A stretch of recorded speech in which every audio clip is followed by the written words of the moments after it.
Hi folks, welcome to trailer video number 6. This is Distinti Paradox, and I'm going to demonstrate a devastating flaw affecting all branches of science. Now I had to break this up into more than one part because the video got very long, so there might even be a part 3. We'll see how it goes. Okay, so there's a subtle flaw in the foundation of physics that has been stagnating science for over a century. It'll require physicists to demolish everything back down to this point in the foundation and start over from there. But it will put technological innovation back into high gear. But before we go on, I know some people are like, well, wait a minute, if something were wrong with physics, somebody would have said something by now. Well, that's really not how physics works. But let me show you a historical example of another subtle flaw that stagnated science for centuries. And this is what Galileo did. Before Galileo, they had the Earth-centric model, where they believed the Earth was the center of the universe, and the sun and the stars all revolved around the Earth. Now, that gave great answers for 99.9% of the objects in the night sky. So physicists, scientists, theologians, whatever you want to call them, they were very hesitant about giving up this model because there was a couple of items, a handful of items, these things that wandered about the night sky. And they're like, well, you know, these are only a few items. We're not going to disturb this wonderful model for just a few mild, measly items. And by the way, the Latin word for these things that wandered the night sky, the Latin word for wanderer is planet. So anyway, once Galileo came along and said, listen, once you account for these tiny little anomalies, these 5 planets, it inverts the model. The whole thing is backwards. And instead, it's not the Earth that's the center of the universe. And this thing opened up our eyes to a wider view of the universe. And that's an amazing thing. So instead of being stuck at the world revolves around us, we realize we are only a small part of a much bigger thing. So the key takeaway here is the old model gave good answers for 99.9% of the things in the night sky. And this led to false confidence and stagnation.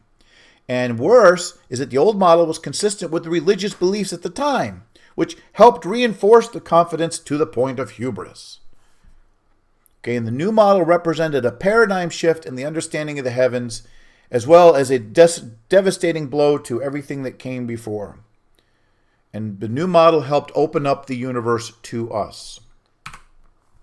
So what I'm going to show you in this video series is an old model that gives good answers for 99.9% of the things that we apply it to. And this unfortunately has led to false confidence and stagnation. And the old model is consistent with relativity, reinforcing confidence to the point of hubris. The new model I'm going to show you is a paradigm shift in the understanding of electromagnetism, as well as a devastating blow to the credibility of relativity. And the new model is the first step to realizing faster-than-light starships. I know that's going to make a lot of physicists go, oh, I'm out, and they're going to click away. That's fine. I don't need people that are closed-minded. And it's going to open up the universe to us. So here's the conundrum at the heart of the flaw. Einstein claimed that a magnetic field must follow the magnet. So what he's saying is that the reference frame of magnetism is the magnet. Distinti, that's me, says a magnetic field is a stationary emission. Now I'm using these quotes with a little bit of, okay, stationary, I can't find a better word, so I'm going to use this word for now. And it's an emission. It's not a static field. A magnetic field is an emission. We'll talk more about what that means in a little while. And the reference frame for magnetism is the same reference frame of light, which is the little asterisk. Now, what is this little asterisk? Well, if you're a person that believes in relativity and you're a relativist, that would be what they call the inertial reference frame. If you're an etherist like me, that would be the ether or aether, however you decide to spell it, is the reference frame.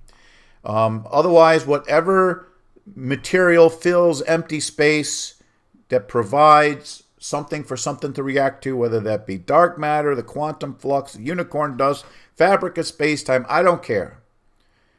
the interesting point is that no model that's out there can get away with having space completely empty. Even relativity has to put the fabric of space-time there to give matter something to affect.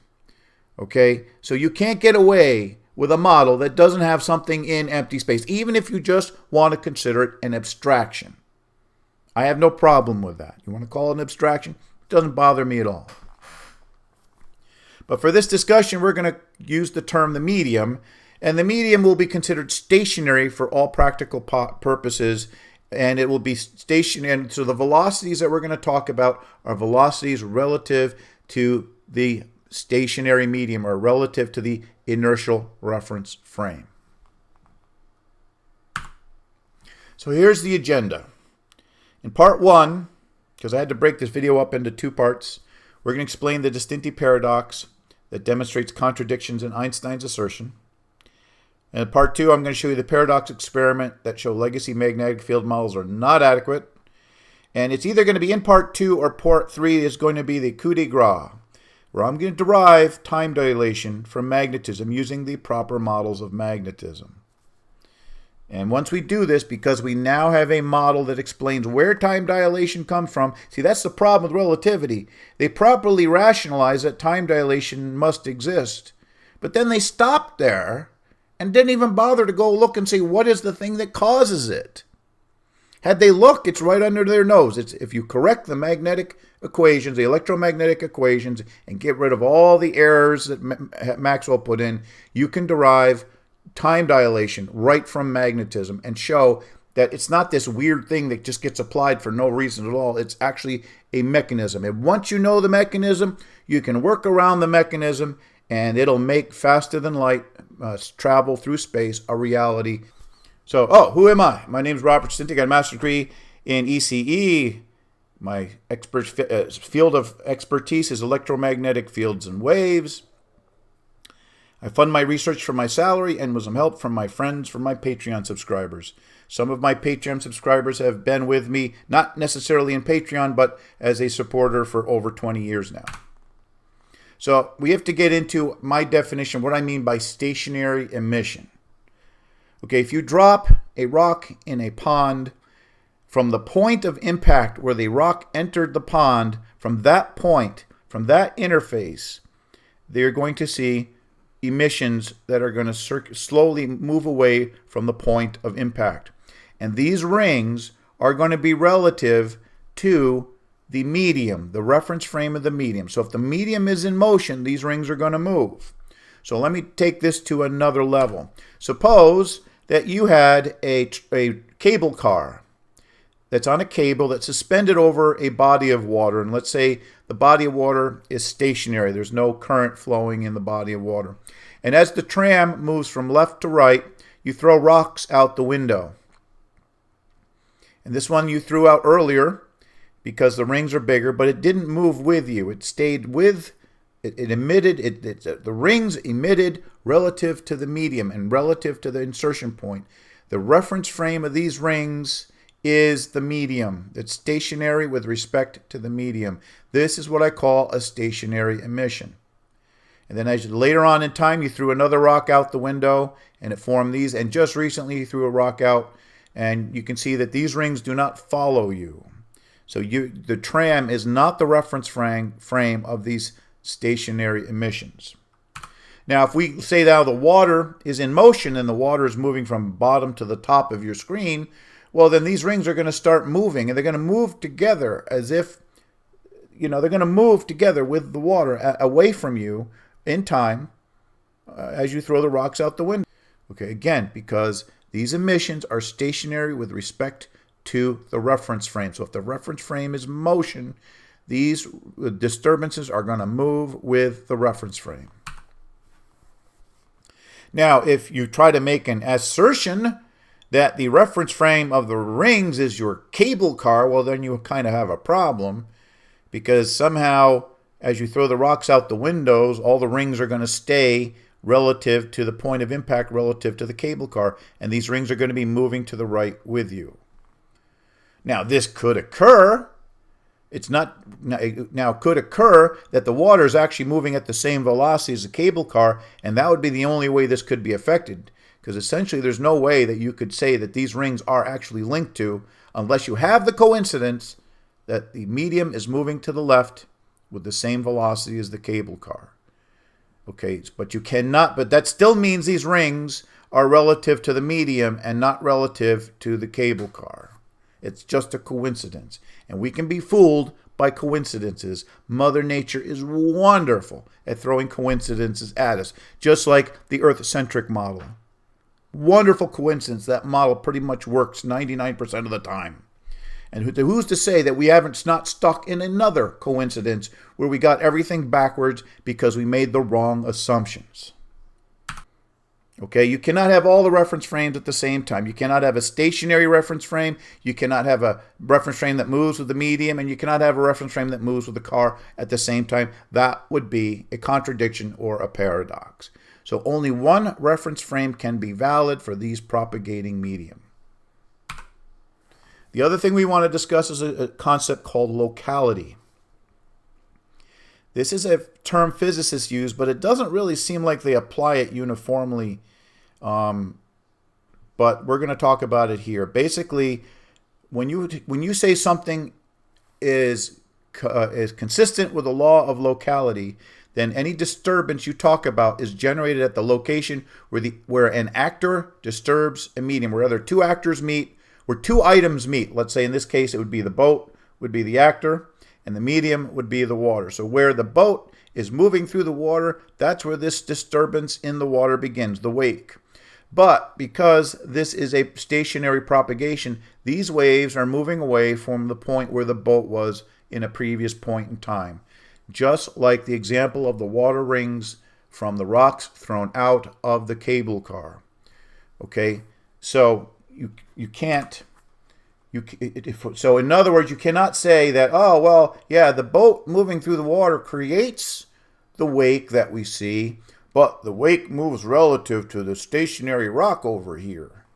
Now, again, you might have a coincidence that the velocity of the water is stationary with respect to the rock, and you would have another possibility where you have a false assumption, where you just have a coincidence that seems to look like it's true, but it's not. This rock over here this outcrop of land has nothing to do with the generation of it, and therefore it cannot ever be the reference frame of either of these. It could be by coincidence, but it cannot be the causal reference frame.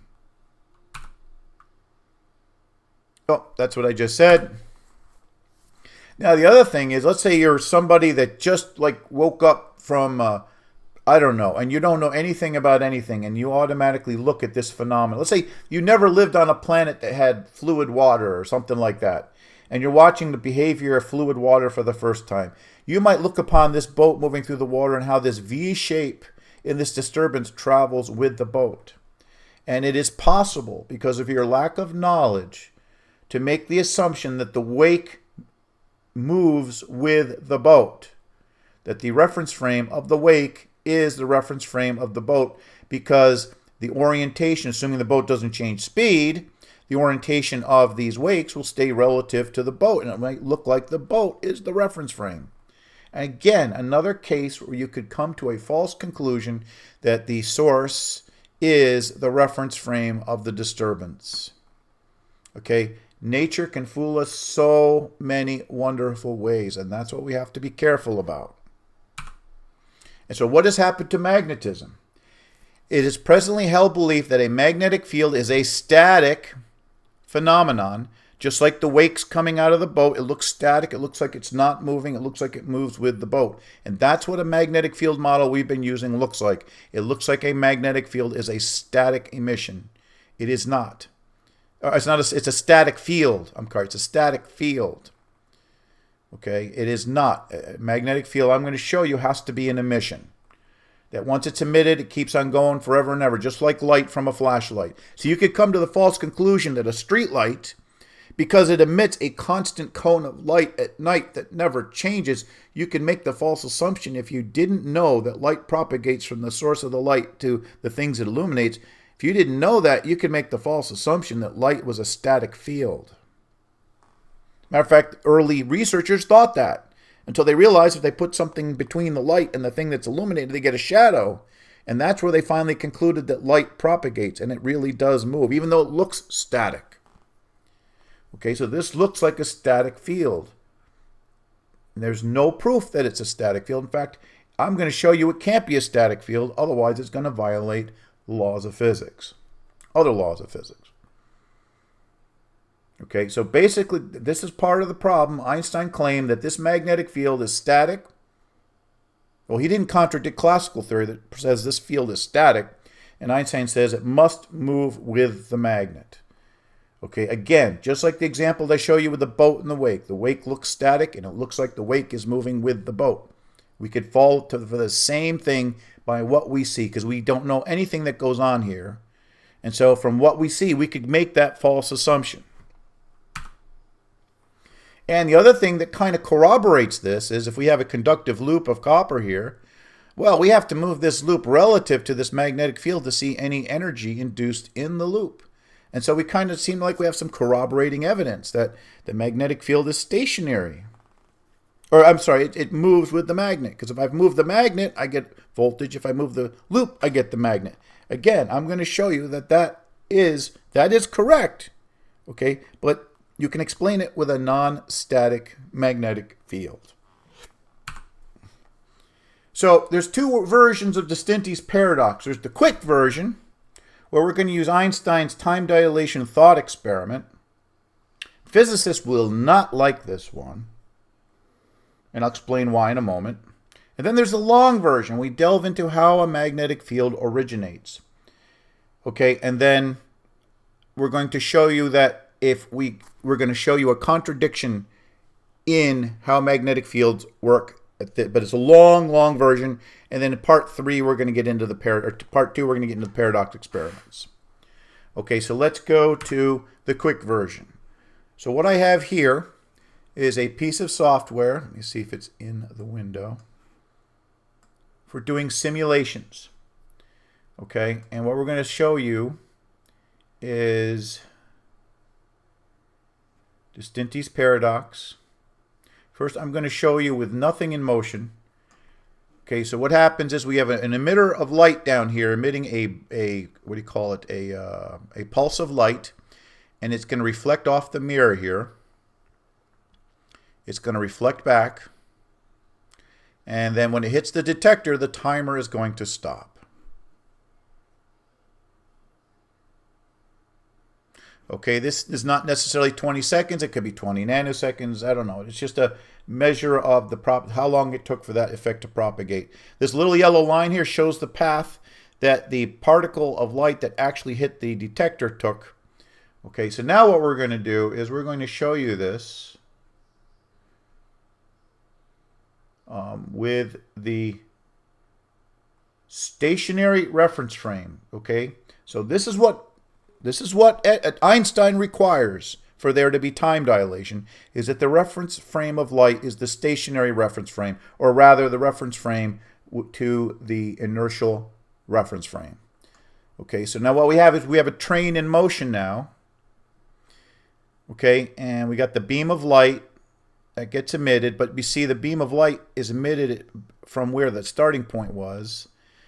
Okay, gets reflected from the mirror.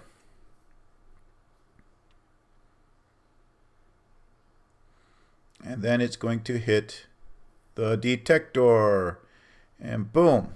And you notice the time it took in our time is 3 seconds or 3 nanoseconds or whatever this is. It took 3 elements more. Okay, and that's the argument that Einstein used to say, because of this path that the light had to take to get across the train, but that the person on the train should not be able to know that there was a difference in time from being stationary as opposed to being in motion, that the observer's clock must time dilate. Okay, fine. I don't have a problem with this. But the problem I have is that light, a component of light, is magnetism. So what we're saying here, in one breath, Einstein is saying the magnetism follows the source. In the other breath, he's saying the reference frame of magnetism is stationary. So let's do this demonstration again with light having the same reference frame as the train.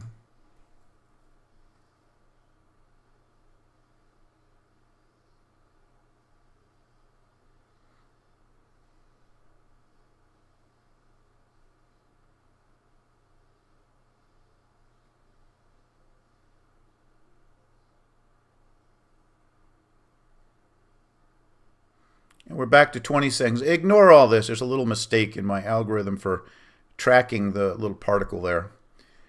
So what we see here is if the reference frame of light is the reference frame of the source, then you cannot have time dilation. We're back to 20 elements, time elements.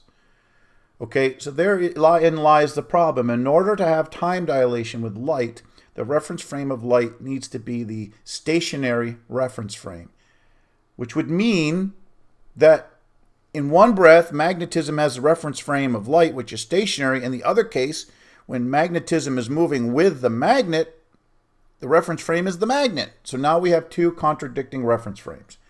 Okay, now like I said, okay, physicists are going to have a problem with this because they're going to say, well, if we're light, the reference frame of magnetism is the reference frame of its source, the changing E field, which is stationary. Yeah, that's the reason why we can't use this now, and that's why I have the long version after this. But after people start accepting my understanding of light, this will be the correct way to explain this in the future, because it's the easier way to explain that the reference frame of magnetism is the same as the reference frame of light. And then it doesn't matter what your source does, magnetism is going to be bolted to the inertial reference frame or the medium. So here's the long version, and we're going to take a look at where magnetic fields come from. So what we have over here is we have a conducting loop of copper with a current rotating or running in the loop in the clockwise direction. Over here, we're looking at a tiny little section of this loop, a tiny, tiny little section, what I call a fragment. In calculus, we call it a differential length, but for the sake of simplicity, I'm just going to call it a fragment. And let's assume the length of the fragment is so short that you basically cannot see the curvature in the wire. In that case, we can use a simplified form of what the magnetic field generated from this little tiny fragment is, and we can use this little guy over here. And this is the classical Biot-Savart model. Okay, that's why they call it the B field, because it's B named after the people who developed it. So let's look closer. Here's that little fragment of wire blown up, and you can see the mobile electrons. And as the electrons move off to the right, they generate the magnetic field. Now shouldn't like the magnetic field follow the source, which is the electron? Well, not according to classical theory. According to classical theory, the magnetic field lines are going to be stationary with respect to the construct of the wire. Now, one thing you should know is for every moving charge in this wire, there's going to be a corresponding charge that is stuck into the framework of the wire. I call that, in my other papers, a stationary current. We're just going to make you aware of that right now. Right now, we're going to say that the reference frame of, according to classical theory, the reference frame of the stuck charges and the reference frame of the magnetic field are the same. It's the construct of the wire. Okay, so now we know that this field is stationary in this case. Now I agree that the field is stationary here, but for different reasons. Okay, but let's look at what the proof is that the field is in fact stationary here. If we put an external charge out here that's stationary, we know that from this current moving in the wire, generating a magnetic field, that this charge is not affected by the magnetic. Oh, it might get magnetized and, from the magnetic moment, but it will not gain any velocity. Now, on the other hand, if we push this charge back and forth along the wire, sure enough, we will couple to the magnetic field and forces will be acting on the charge. Okay, so we have to make this charge move in this case in order to couple to the magnetic field. Okay, so that is the proof that the magnetic field is stationary. Okay, now, again, the difference is I'm saying the magnetic fields are always stationary regardless of what you do here. And legacy theory says it's stationary because the wire is stationary. Just to point that out in case it wasn't clear to you before. Okay, but now let's take this wire and let's spin the wire on axis and give it an actual RPM in the direction of the current flow. Okay, now this wire fragment has velocity off to the right. Now, according to classical theory now, the magnetic field is going to move with the wire. Whereas what I'm saying is it's still stationary. This does not make a difference. Because if it wasn't following the source charges when the source charges were moving, it's certainly not going to follow anything now. But this is what classical theory says. And we're going to go into this and show you why this leads to a contradiction. So the question is now, if we put a stationary charge out there, okay, that's, near this moving wire with the current in it, the question is, does that affect the charge? If Einstein is correct, then there would be an effect on the stationary charge. And this is very, very important for classical theory to explain what is known as Faraday's final riddle, also known as the homopolar paradox. Does the magnetic field rotate with the magnet? And that's why I picked a spinning copper ring with current in it, because that matches this experiment. You could replace the magnets of this experiment with a coil of wire that rotates with the magnet. So here's the rub.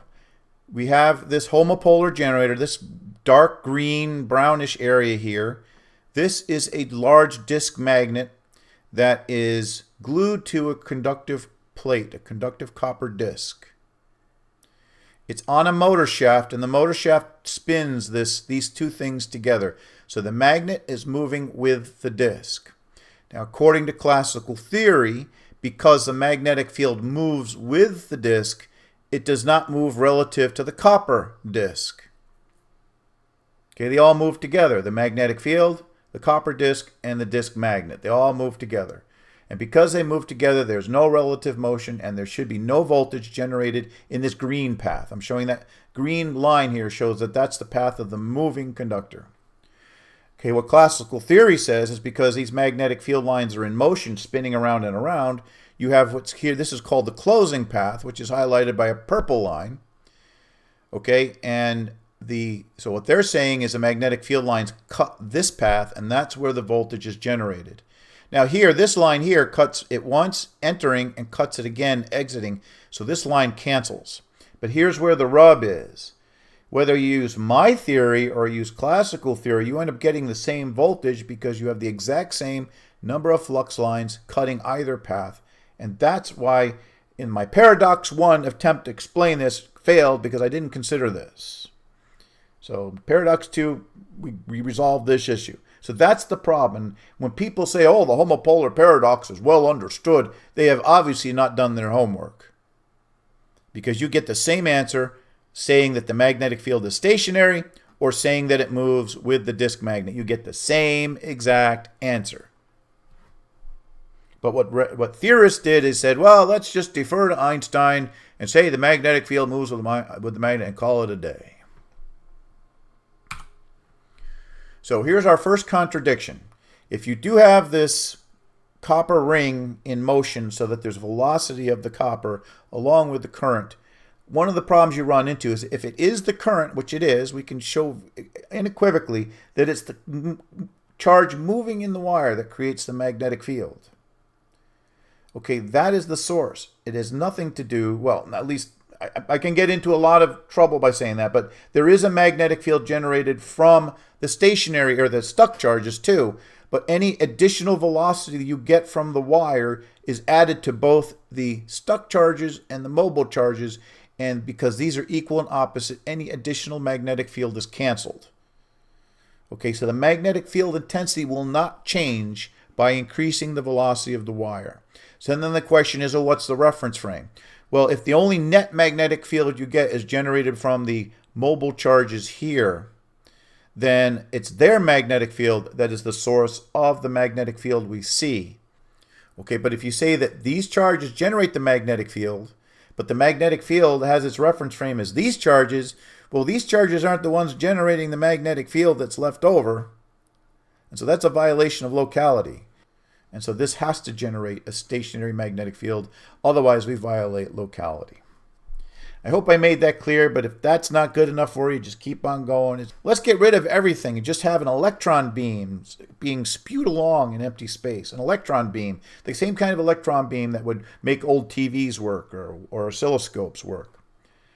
Okay? The question is, well now, all right, so if these electrons are all by themselves spewing along in empty space. Well, since they don't have a wire as a reference frame, do they actually generate a magnetic field? And since they don't have a wire, what is the reference frame of those magnetic field lines? And does the magnetic field follow the charges, or is it stationary? Well, let's look at that. This is the part that's going to get you. Okay, a moving charged particle must have a magnetic field. Because a moving charged particle reacts to a magnetic field, like in a cloud chamber, then reciprocally a moving charge must develop a magnetic field. Otherwise, there would be no back EMF in electric motors. And I'm sure in your cloud chamber, when they put enough current through the enough charged particles at one time, they're going to see a back EMF on their Helmholtz coils. It may be very, very tiny, but it's there. If not, then we're in violation of, what is that? For every action, there's an equal and opposite reaction. Yeah, one of those things. But what's the magnitude relative to? Well, since there's no wire, just like the other example, it's the absolute motion of these charges relative to the medium. And that is where, if you look at the equation, I can take this I dot L and replace it with Q times velocity. And every time I use this velocity relative to the inertial reference frame, I get excellent results. Okay, I don't need the construct of the wire to generate a magnetic field. So, then does the field follow the charges in motion, or is it stationary? Well, let's take our current loop, our wire with the current in it. Okay, we know from the examples we've shown before that if this copper ring is stationary, and I'm only showing the magnetic field from this little fragment over here, and there's a stationary charge out here, that nothing's going to happen. We know that. That's well known, well experimented. But if we go and do what we did before, is put that ring in motion, rotate it on its axis, well, then this is what's necessary if you want to rationalize homopolar paradox in terms of classical theory. You need to say, for the homopolar paradox, that this magnetic fields are going to start rotating with the loop of wire. Okay, but there are major problems. The first problem is a problem of locality that I discussed before.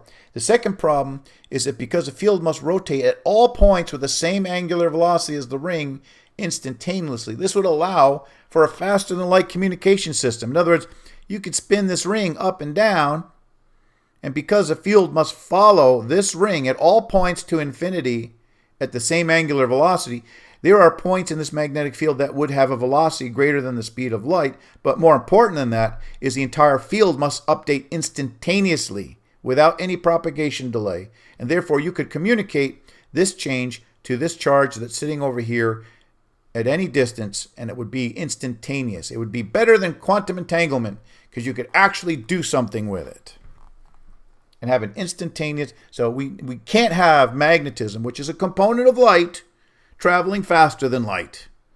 Okay, that would be a paradox unto itself.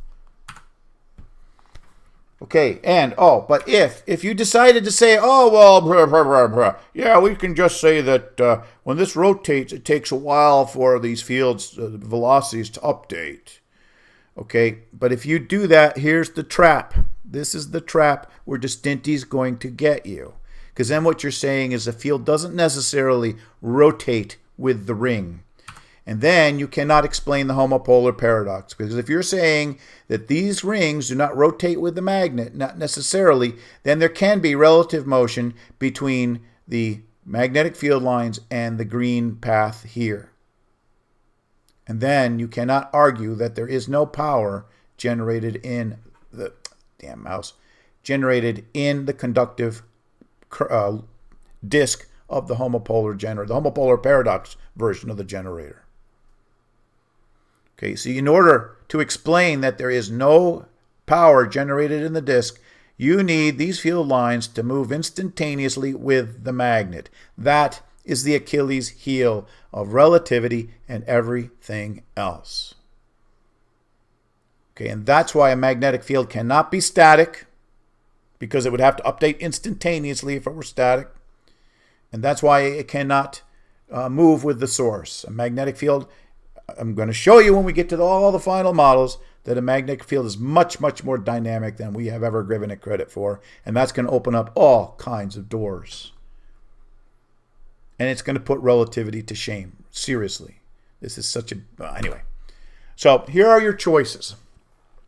You can either go with Mr. Einstein, where the field moves with the magnet, which I've shown is a violation of locality. And it shows that, well, magnetic field would have arbitrary reference frames depending on what your application is. And then you'd have to have a magnetic field that's static and that updates faster than the speed of light. Otherwise, you cannot describe that there's no power in the disk.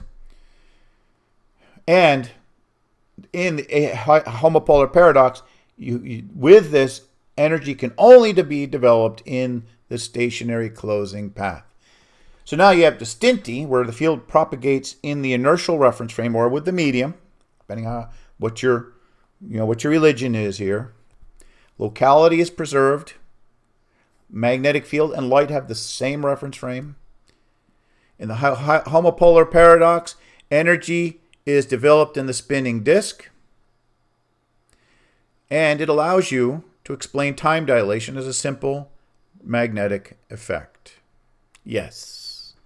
When you correct the models of physics, you open up the doors. So this concludes part 1. If you still have doubt, then look for part 2, which is going by the code name T6B, which will be out before the end of August. Hope you'll have it out next weekend. And there I'm going to demonstrate the 2 paradox generators, which neither can be explained by classical theory. And in either part 2 or part 3, I'm going to show time dilation from the corrected models of magnetism. Thank you. Thank you for all my Patreon folks.